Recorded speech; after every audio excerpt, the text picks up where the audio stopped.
Prinsipe Casmir ng Fantasia. At ibalik ko kay Grace ang walang puso niyang panlalamig sa iyo!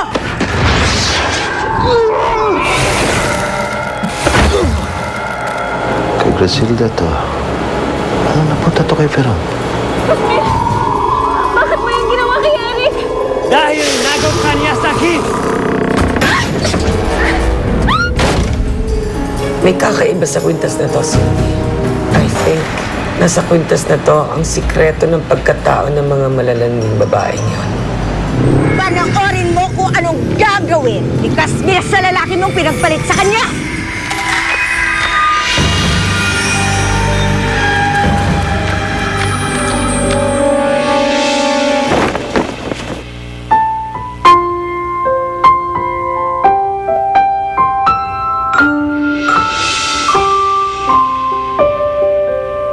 Napakaganda ng kwintas na pinagkaloob mo. Bagay na bagay sa ating panganay.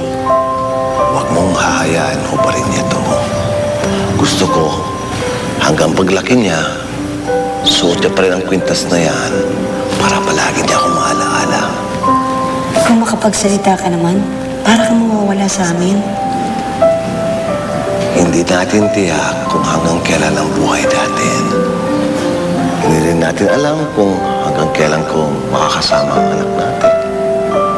Gusto ko, halimbawa lang, kung wala ako sa inyo, gusto ko, suot niya to para palagi niya akong maalaala. Hindi ka mawawala sa amin, Fernando.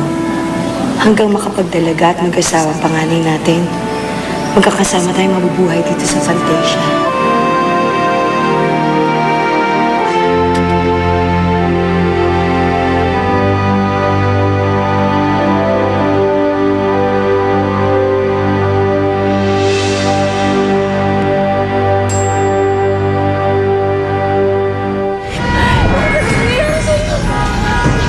Hindi mo ba nakikita?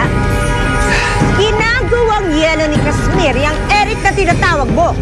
At tulad ng yelo, unti-unti siyang matutunaw hanggang siya ay maglaho na. Eric! Casmir, hindi ka na rin. Parang awa mo na! Go ahead. Cry while you can still see him. That's what he deserves for taking away from me. Kamali ako ng para sa'yo. Katulad ka rin pala ng iyong sukat na kapatid. Makasalit ka rin. Walang iyak.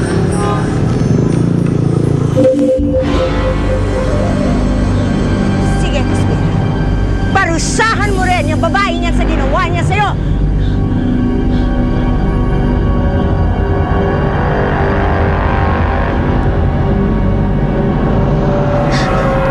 Ano nangyari? Napasok mo ba ang lagusan? Nakatawid ka ng Fantasia? May nakita akong masamang pangitain, Matilda. Ano pangitain? Si Grasilda. May pumaslang sa kanya. Anong gagawin natin? Ayokong may masamang mangyari sa kanya. Kailangan natin puntahan si Grasilda. Gusto mo ang naligtas si Eric. Alam mo ang kapalit. Kung inaakala mong ibibigay ko sa'yo ang puso, nagkakamali ka. Dahil kahit kailan, hindi ako magmamahal ng isang katulad mo. Sa kamay ko, ang buhay ng lalaking yan. Magbago ang isip mo. You know where to find me. Tara na, Fabiola.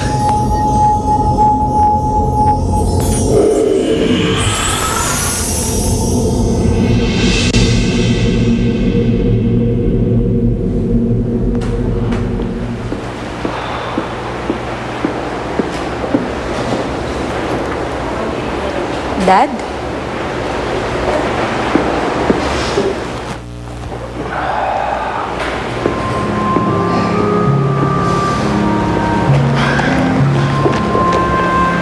Dad, parang ang lalim ng iniisip niyo ah.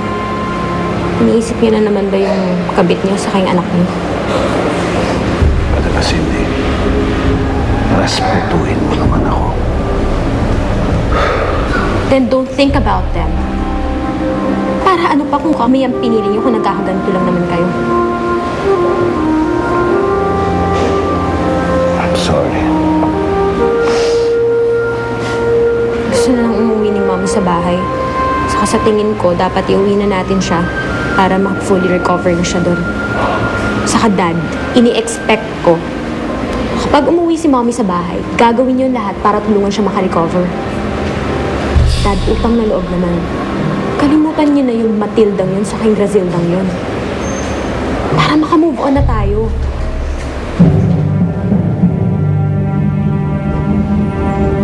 Eric! Eric! Eric, gumising ka! Eric, gumising ka! Hindi na mo yung mga mata, Eric! Eric, narinig mo ba? Eric! Eric, gumising ka! Parang awa mo na! Eric!